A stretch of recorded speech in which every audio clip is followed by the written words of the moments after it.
Hello friends, எல்லாருக்கும் வணக்கம். Welcome back to homely woman channel. எல்லோரும் எப்படி இருக்கீங்க? இன்றைக்கி சூப்பர் இன்ட்ரெஸ்டிங்கான விலாகோடு தான் வந்திருக்கேன். ஸோ ரெசிபி 2-3 ரெசிபி இருக்கும். அதுக்கப்புறமா நான் என் குழந்தை கூட என்னுடைய டைம் ஸ்பெண்ட் பண்ணி அவ கூட எப்படி இருப்பேன்றதையும் வீடியோவில் இருக்கும். ஸோ எல்லோரும் ஸ்கிப் பண்ணாமல் என்ஜாய் பண்ணி பாருங்கள்.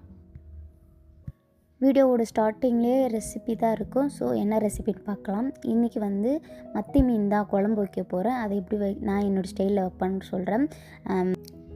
நல்லெண்ணெய், அப்புறம் கடுகு, வெந்தயம், அப்புறம் நான் வெங்காயம் கட் பண்ணி போட்டிருக்கேன். வெங்காயம் அப்புறம் பூண்டை இடித்து போட்டிருக்கேன். முழுசாக போகிறத விட இடித்து போடுற டேஸ்ட்டு வேறு மாதிரி சூப்பராக இருக்கும். அதுக்கப்புறமா கருவேப்பிலை எல்லாம் வதக்கினதுக்கப்புறமா லாஸ்ட்டாக தக்காளி நான் சின்ன சின்னதாக கட் பண்ணியிருக்கேன். ஏன்னா அது மசிஞ்சால் தான் அது கொஞ்சம் டார்க்காக இருக்கும் அந்த குழம்பு.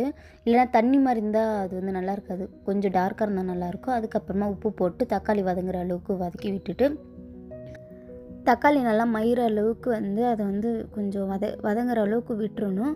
அதுக்கப்புறமா நான் வீட்டு மிளகாத்தூள் 2 ஸ்பூன் போட்டிருக்கேன்.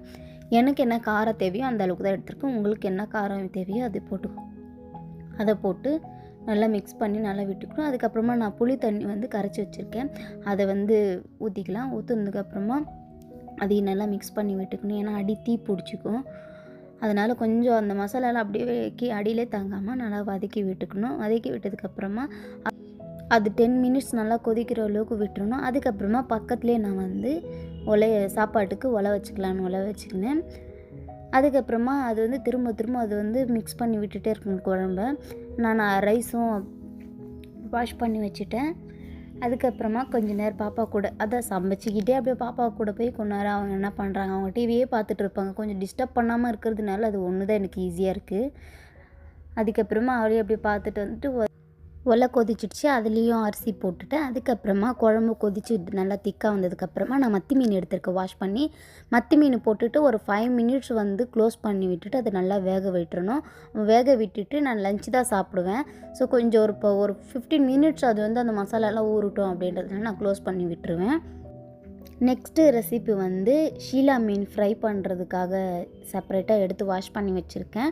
அதுக்கப்புறமா அதில் என்னென்ன போடுவேன்னா ஜீரகத்தூள், அதுக்கப்புறமா ரெட் சில்லி பவுடரு, அதுக்கப்புறமா தனியா பவுடர் 2 ஸ்பூன் போட்டுக்கோங்க, மஞ்சள், அதுக்கப்புறமா இஞ்சி பூண்டு பேஸ்ட்டு, கார்ன்ஃப்ளவர், அப்புறமா ரைஸ் பவுட்ரு இது போட்டுட்டு லெமனுடைய சாறு ஒரு பவுலில் போட்டிருக்கேன். அந்த லெமன் சாறில் தான் நான் தண்ணியை மிக்ஸ் பண்ண மாட்டேன். அந்த லெமன் சாறில் தான் அந்த மசாலாவெல்லாம் நல்லா மிக்ஸ் பண்ணி விட்டுருவேன். நல்லா மிக்ஸ் பண்ணி விட்டுட்டு அது கூடவே சால்ட்டு போட்டுக்கோங்க, தேவையான சால்ட்டு. அதை நல்லா மிக்ஸ் பண்ணி விட்டுட்டு நான் மசாலாவில் தடவி வைக்கிறதுக்குள்ளே பாப்பாவுக்கு அவங்க டிவி பார்த்துட்டு இருக்காங்களா, அந்த டிவியில் ஒரு விளம்பரம் வந்துருக்கூடாது. அவ்வளோ டார்ச்சர் பண்ணுவாங்க நம்மளை. விளம்பரத்துக்காக என்ன சொல்யூஷன் இருக்குன்னு கூட தெரியாது. அதுக்கப்புறம் போய் அந்த விளம்பரத்தை போய் ஸ்கிப் பண்ணிவிட்டு வந்துட்டேன். அதுக்கப்புறமா மீன்லேயும் நல்லா மசாலாவெல்லாம் தடவி விட்டுட்டு அதுக்கப்புறமா வெளியே பார்த்தா பாப்பா ஏதோ பண்ணிகிட்ருக்காங்க, என்னன்னு தெரியல. திரும்ப ஆடு வந்துருச்சான். அதை வேறு ரிமோட் ஃப்ரிட்ஜ் மேலே இருக்குதுன்னு காட்டுறாங்க. அதுக்கப்புறமா ரசம் தான் பாப்பாவுக்கு நீங்கள் நான் ரசம் தான் வைக்க போகிறேன். என்னுடைய ஸ்டைலில் ரசம் நான் எப்படி வைப்பேன்னா புளி தண்ணி, அப்புறமா தக்காளி எல்லாம் பிசைஞ்சு விட்டுட்டு கருவேப்பிலை, கொத்தமல்லி, நான் தட்டி வச்சுக்கிறது மிளகு, சீரகம், பூண்டு இதை தட்டி வச்சுக்கணும். அதில் மிக்ஸ் பண்ணி போட்டுக்கணும். சரி தாளிக்கலாமேன்ட்டு ஒரு சின்ன பாத்திரத்தில் அது கரண்டியில் தாளித்தேன். பார்த்தா அது ஒரு மாதிரி வந்துடுச்சு. அந்த எண்ணெய்லாம் ஒரு மாதிரி திப்பியாக வந்துடுச்சு. ஏன்னு தெரியல.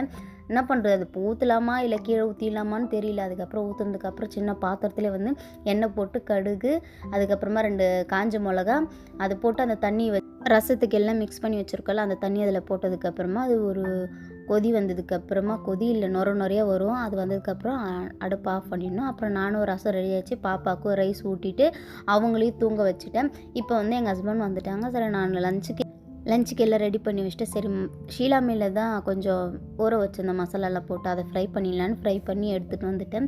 அதுக்கப்புறமா நாங்கள் 2 பேரும் உட்காந்து சாப்பிட்டோம். நான் இன்ன வரைக்குமே எங்கள் ஹஸ்பண்ட் இல்லாமல் ஒரு நாளும் சாப்பிட்டது கிடையாது. என்ன பசி இருந்தாலும் மேலே ஏதாவது தண்ணி குடிச்சோ இல்லை ஸ்நாக்ஸ் எதாவது சாப்பிட்டுக்கோ தவிர அவர் இல்லாமல் நான் எந்த சாப்பாடையும் சாப்பிட்றது கிடையாது. அவங்க கூட தான் நான் இன்ன வரைக்கும் சாப்பிட்ருக்கேன். சாப்பிட்டு முடிச்சுட்டு ஈவினிங் போல் டீ வச்சுக்கலாம். ஏன்னா கொஞ்சம் சாப்பாடு சாப்பிட்ருக்கோம்ல, கொஞ்சம் நாங்கள் லேட்டாக தான் சாப்பிட்டோம். சரி டீ குடிச்சிக்கலாம் அப்படின்ட்டு டீ 2 பேருக்கு சேர்த்து வடித்தோம். பக்கத்துலேயே வந்து அவருக்கும் வந்து குளிக்கிறதுக்காக தண்ணி வச்சேன். ஏன்னா அவர் ஊருக்கு போகிறதான்னு பேசிகிட்டு இருந்தார். பட் தெரியல. அப்புறமா பாப்பா வந்து தூங்கிட்டாங்க அப்போவே. சரி அவங்களுக்கு கொஞ்சம் ஃபிஷ் வந்து அவங்களுக்கும் ஃப்ரை பண்ணி அவங்களுக்கு ஊட்டி கொடுக்கலாம். ஏன்னா மதியமே அவங்க ரசம் சாப்பிட்டோன்னே தூங்கிட்டாங்க. சரி இப்போ ஈவினிங் போல் அவங்களுக்கு ஊட்டி விடலான்ட்டு நான் டீ குடிச்சிட்டு அதுக்கப்புறமா அவங்களுக்கு போய் ஊட்டி விட்டேன். அவங்களுக்கு ஃபிஷ்ஷு ஃப்ரைனா ரொம்ப பிடிக்கும். குழம்ப விட அவங்களுக்கு ஃபிஷ் ஃப்ரைனா ரொம்ப பிடிக்கும். அவங்க எவ்வளோ வேணால் சாப்பிடுவாங்க. பட் குழந்தைங்கன்னா அளவாக சாப்பிட்டாத, இல்லைன்னா பெயின் ஆகும் நைட்டில் அவங்க அழுவாங்க. அது சூடு வந்து ஜாஸ்தி ஆகிடுச்சுன்னா. அதனால் நான் ஒன்று தான் தந்தேன். சாப்பிட்டு முடிச்சதுக்கப்புறமா வெளியே போய் அவங்க மீன் சாப்பிட்டாங்க. அதுவும் ஈவினிங் போல் சாப்பிட்டதுனால அது வந்து செரிமானம் ஆகுமா, இல்லை நைட்டில் வந்து அவங்க ரொம்ப என்னை டிஸ்டர்ப் பண்ணுவாங்க அழுதுக்குன்னு வயிறு வலியால். சரி என்ன பண்ணேன், வெளியே அந்த பக்கம் மாடி இருக்குல்ல, அந்த பக்கம் போய் கொஞ்ச நேரம் பாப்பா கூட விளையாடல. குளிர் தான், என்ன பண்ணுறது, ஃபிஷ் கொடுத்துட்டேன் அப்படின்றதுனால சரி கொஞ்ச நேரம் அவங்க கூட டைம் ஸ்பெண்ட் பண்ணி விளையாடலாம் அப்படின்ட்டு அந்த பக்கம் மாடியில் போய் விளையாடணும். அவங்க ஓடிட்டு கீழே விழுந்துட்டாங்களா. சரி இதுக்கப்புறம் ஓடுற விளையாட்டுலாம் விளையாடினான்னா கொஞ்சம் டேஞ்சரஸ் அப்படின்றதுனால சரி வா 2 வண்டி இருக்குது, 2 பேர் சேர்ந்து உட்காந்து விளையாடலாம் அப்படின்னு சொன்னால் அப்போது அவங்க உட்காரல. சரி நான் உட்காந்து கொஞ்ச நேரம் மூவ் பண்ணதுக்கப்புறமா அவங்களும் அதை வந்து உட்காந்து விளையாடுறதுக்கு ஆரம்பிச்சிட்டாங்க. அப்புறம் நானும் அவளும் சேர்ந்து கொஞ்சம் என்ஜாய் பண்ணின்னு சுற்றி வந்தோம். கடைசியில் பார்த்தா அவங்க அப்பா வந்தார். சரி போய் ஓடி ஒளிஞ்சிக்கலாம், என்ன பண்ணுறா பாப்பான்னு பார்த்தா அவங்க அப்பாவுக்கு என்னையே வந்து காட்டி கொடுக்குறாளாம். என் பின்னாடியே ஓடிடுறா அவளும். அவரு அதை பார்த்துட்டாரு. நான் ஒழிஞ்சதுக்கு என்ன அர்த்தம், இவன் ஒரு ஆளே போதும் நம்மளுக்கு காட்டி கொடுக்குறதுக்கு. அதுக்கப்புறம் என்ன பண்ண, அவங்க அப்பா மேலே ஏறி உட்காந்துக்கினாங்க. நான் வந்து அதுக்கப்புறமா வெளியே வந்துட்டு அவர் என்னை பார்த்ததுக்கப்புறமா இறக்கி விட்டாரு. கீழே விழுந்துட்டா இல்லைங்களா, அப்போது விழுந்தது இப்போ வரைக்கும் அவங்க அப்பா வர வரைக்கும் வச்சுட்டு இருந்து கீழே விழுந்துட்டு என் கையில் வந்து ஆக்சிடென்ட் பண்ணி காட்டுறாங்களாம்.